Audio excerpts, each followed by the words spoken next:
wabarakatuh. Alhamdulillahirabbil alamin wa bihi nasta'in ala umuri dunya waddin. Wassalatu wassalamu ala asrofil anbiya'i wal mursalin, amma ba'du.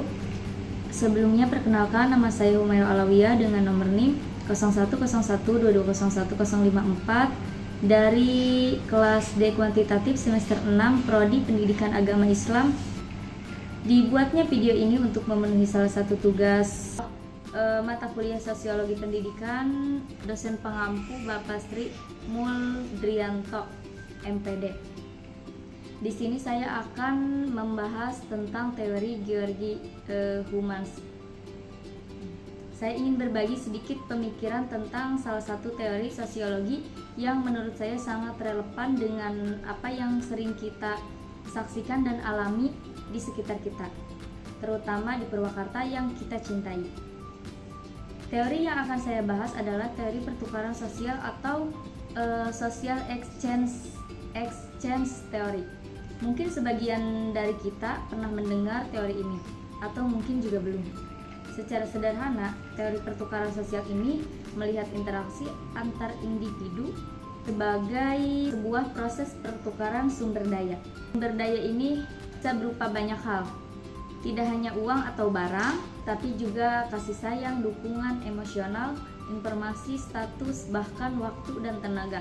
Intinya, kita berinteraksi dengan orang lain karena kita berharap mendapatkan sesuatu yang berharga bagi diri kita. Dan sebaliknya, kita juga memberikan sesuatu yang berharga bagi orang lain. Coba kita lihat dalam kehidupan sehari-hari di Purwakarta ini. Misalnya, ketika kita membantu tetangga yang sedang kesulitan, mungkin kita tidak pernah mengharapkan imbalan materi secara langsung, tetapi kita berharap adanya pengharapan imbalan timbal balik di kemudian hari. Entah itu bantuan yang sama ketika kita membutuhkan, atau sekedar hubungan baik dan rasa saling memiliki dalam komunitas. Ini adalah contoh sederhana dari pertukaran sosial. Kita memberikan bantuan sumber daya dan kita mengharapkan timbal balik berupa dukungan sosial dan hubungan yang harmonis. Contoh dukungan sosial atau hubungan yang harmonis. Contoh lain yang kompleks bisa kita lihat dalam interaksi di pasar atau tempat kerja.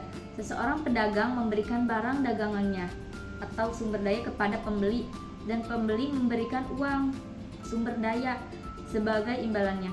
Kedua, mendapatkan apa yang mereka butuhkan atau inginkan melalui proses pertukaran ini. Nah, di tempat kerja pun demikian, kita memberikan kontribusi berupa tenaga dan keahlian, yaitu sumber daya.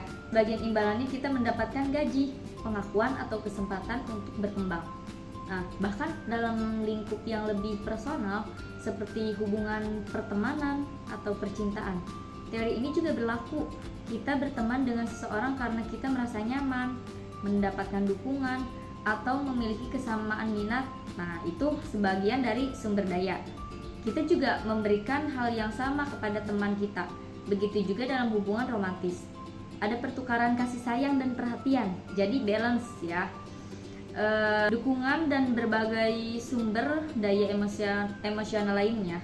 Ketika salah satu pihak terima, rasakan, dan kita mendapatkan keuntungan yang kita harapkan, atau pertukaran menjadi tidak seimbang, maka hubungan tersebut berpotensi mengalami masalah. Apa yang kita saksikan di Purwakarta ini penuh dengan contoh-contoh pertukaran sosial. Contohnya seperti gotong royong yang masih kuat di masyarakat kita, adalah bentuk pertukaran sumber daya yang berupa tenaga dan waktu untuk kepentingan bersama. Nah, interaksi antar pedagang dan pembeli di pasar tradisional adalah pertukaran ekonomi yang vital bagi kehidupan banyak orang. Bahkan bagaimana kita berinteraksi dengan aparat desa atau pemerintahan desa, bahkan pemerintah daerah juga bisa dilihat sebagai pertukaran, di mana kita sebagai warga negara memberikan dukungan dan membayar pajak, dan kita mengharapkan pelayanan publik yang baik sebagai imbalannya. Teori pertukaran sosial ini membantu kita memahami mengapa kita harus berinteraksi dengan cara tertentu dan bagaimana hubungan sosial terbentuk dan dipertahankan. Kita cenderung mempertahankan hubungannya dengan apa yang kita berikan.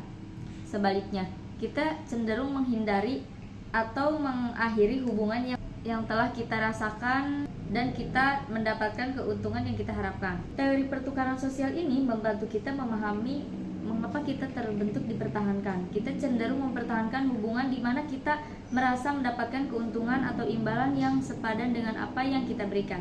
Sebaliknya, kita cenderung menghindari atau mengakhiri hubungan yang kita rasa merugikan atau tidak memberikan keuntungan yang kita harapkan.